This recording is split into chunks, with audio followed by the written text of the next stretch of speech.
everybody, it's me, Karazina Cheetah, here with more of the Cat Lady. Alright, and we're here with Mitzi again, talking to her. How are you planning to find this guy? I don't know yet. A bit of detective work, perhaps. It Perhaps. shouldn't be that hard, really. There are only 8 apartments here. One is yours. That leaves us with 7. I was hoping that you could give me a hand, actually. You know some of your neighbors, don't you? Yeah, I guess. Not many. I never really cared about them. Oh. They changed over the years, too. You probably also figured by now that this is not the sort of place where new neighbors are greeted with a freshly baked cake. Yeah. You see a new face, you give them a blank stare as you pass them in the hall, and you forget about them a minute later.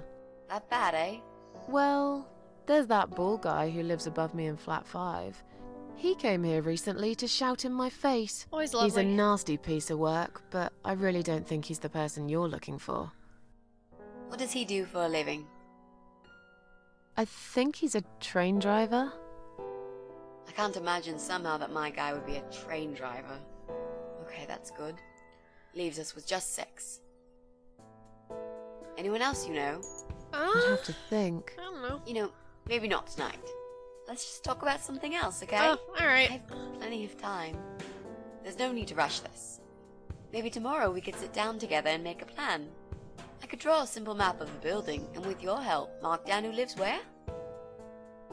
Sounds good to me, Mitzi. That'll work. There we go. You mentioned a boyfriend.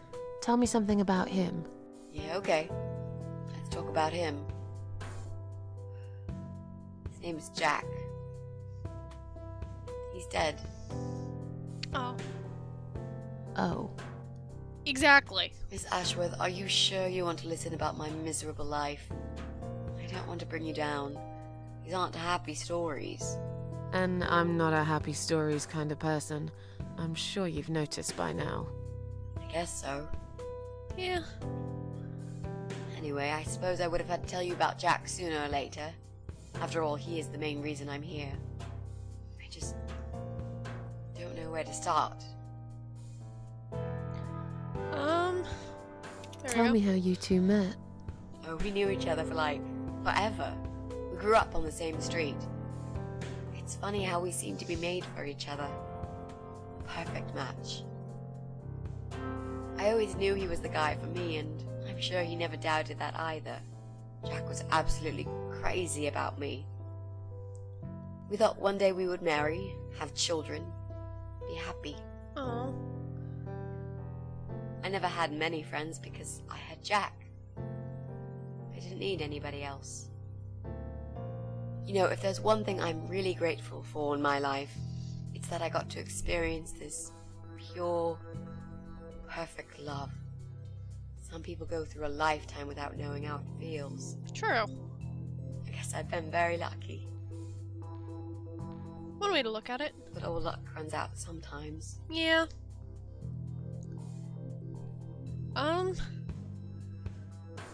How did he take the news about your cancer?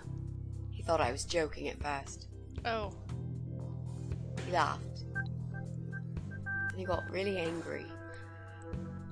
I swore to him I was serious, but he still wouldn't believe me. We had a big fight that night. It was our first and only fight. But it was awful. He smashed some stuff. His guitar, of all things, was the worst. He loved that guitar. Why did he break it? I don't know. He was absolutely furious. He walked out on me that night, and when he came back the next day, he was different. He begged me to try surgery and chemotherapy. I didn't really want those things, but I did the chemo for him. It didn't help. It just made me feel sick all the time. I felt trapped in this strange place where nothing that happened around me seemed real. Maybe that's why I didn't see what my cancer was doing to Jack, and it was destroying him as well. He changed. He became obsessed with death. It seemed death was all he ever thought about, even though it was me, not him, who was supposed to die. Oh.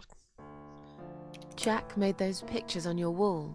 Was he an artist? He always liked all kinds of morbid stuff, whether it was music, movies, paintings. So do I, really. We had that in common, amongst other things. People say it's depressing to listen to sad songs or watch sad films, but I never felt that way. And yet, you are scared of fog? Oh, that's different. Silent Hill, man. I might be scared of fog, but I like spiders. They're beautiful. Oh, spiders. You must be out of your mind, Mitzi. Thank you, Susan. No, honestly, there's a certain indescribable beauty in sadness. Sometimes. Just like there's See that? beauty in the grey and ugly winter morning when you look past the obvious and notice what others can't see. I understand that. You must love my apartment then. It's like Ugly took a vacation here and never went home again. How did he die? How did Jack die? Time to smoke. It was so distant in the last few weeks before Let me guess, he killed himself? he died. What I didn't know was that he kept looking for something. I don't think he even knew what exactly. But it eventually found him. Or did he get killed? Or rather, Murdered? he found him. Uh-oh. There are those forums online, you know? About all sorts of stuff. Fishing, computer games, horses, gambling, addictions. Everything, really. Accidentally, Jack stumbled upon one about suicide. Uh-oh. There's a guy there. Calls himself the Eye of Adam. He's a fucking god on that forum. It's like a failed suicide club. People mostly try to help each other and offer support. Sometimes it just helps to know there are others like you. To listen to their stories and how they cope with their lives. Yeah. But the Eye of Adam is an advocate of death. Oh, great. He dwells on human weakness. His job is to plant an idea, to give them a reason to die and tell them how to do it, once and for good. Great. Awesome. Perfect. Jack took the bait. Oh.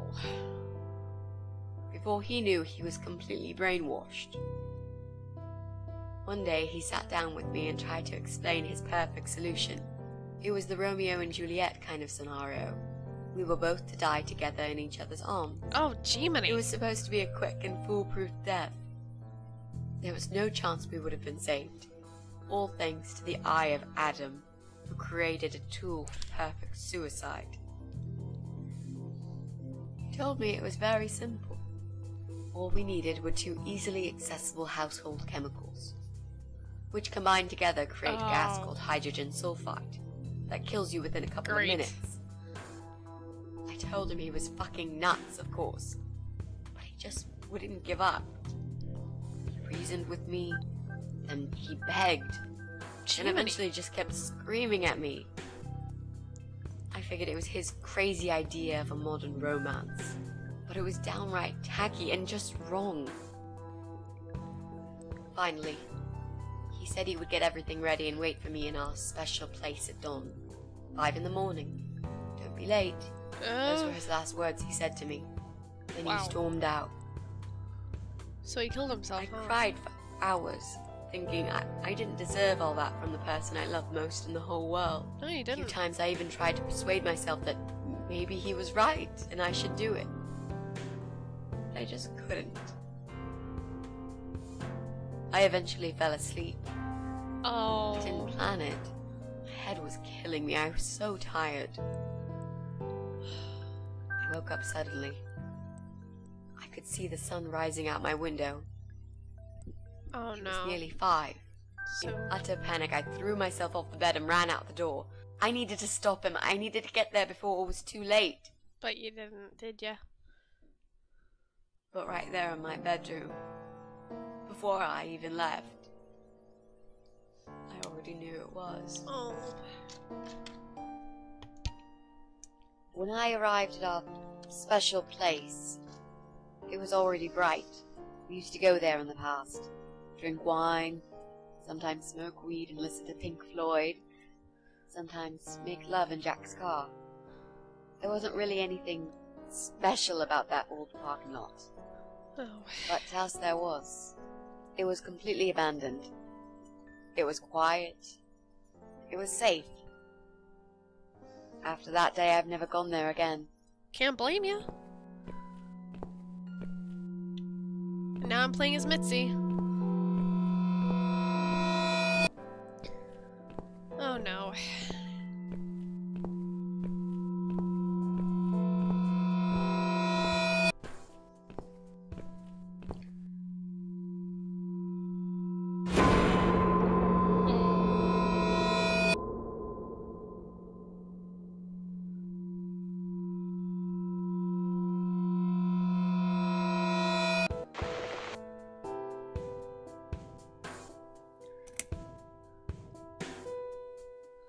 There were signs on the car windows. Warning signs, yeah. I found on that forum that the Eye of Adam doesn't want any accidental deaths. Oh. So we posted this poster design for people to print.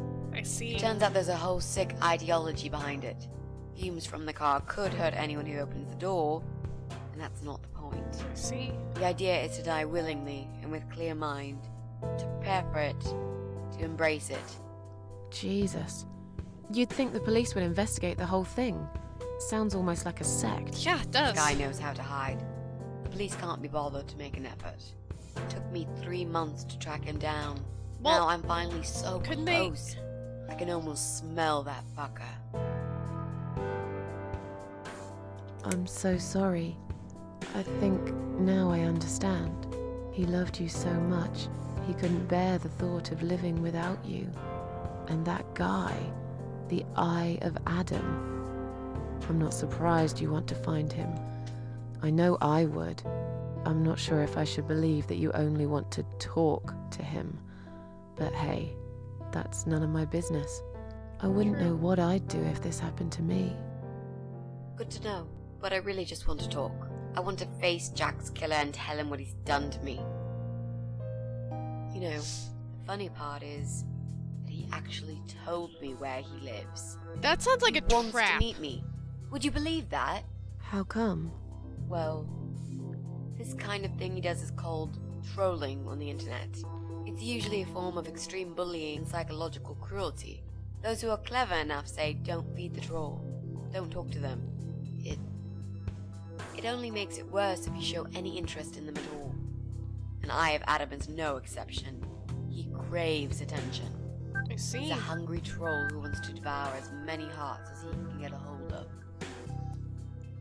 I emailed him and told him I was a massive fan who loves his work. He wouldn't believe me at first. But trolls are always hungry, and I was prepared to serve him a meal fit for a king. Chimney. What do you mean?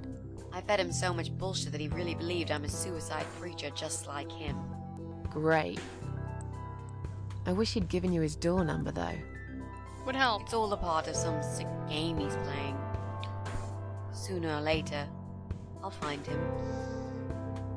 I see. Strong How as the strong gas. is that gas?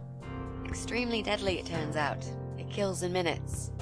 It's that stinky stuff that smells like rotten eggs, you know? Oh. At high concentrations, it can knock down an elephant. What are those two chemical products? Well, I'm not sure if you want to know that. I get it. You don't want to tell me because I'm a fucking suicidal maniac. Is that it? No, Miss Ashworth. No, I didn't mean it like that. Okay. Maybe to some extent. Just replace maniac with victim and fucking with recovering. You've only just come back from the hospital. She has a Whatever it point. was that made you do it, you proved you are capable of going through with it. I don't know you long enough to tell you if you're completely over it now. And the last thing I want is to give you stupid ideas. It would be just like what the Eye of Adam does. I would never forgive myself if anything happened to you because of me. I mean, how could I? I've learnt my lesson. Dying is not for me. I'd really like to believe you, Miss Ashworth. I know. But I will need you to promise me that you will never try this method. All right. I can promise you that I will never try this method. Or any other method, for that matter. Been there, done that. Didn't enjoy it much. Do you believe me now? Yeah, I think I do. Good. I'm glad you said that, you know.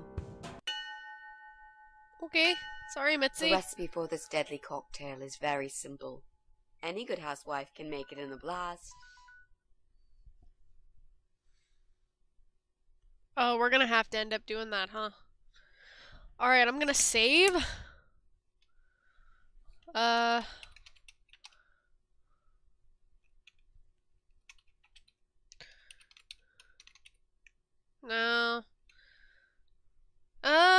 Yeah, just Scarlet 5. Awesome. Alright, guys. This has been Kiarazina Cheetah with the Cat Lady. I'm guessing that we're probably gonna have to make that little cocktail, haha, in this episode. Or, well, the next episode in this situation. And it looks like Susan's eyes are all healed since she killed herself. Which is good. Well, I'll see you in the next episode. Thank you for watching. Bye, guys!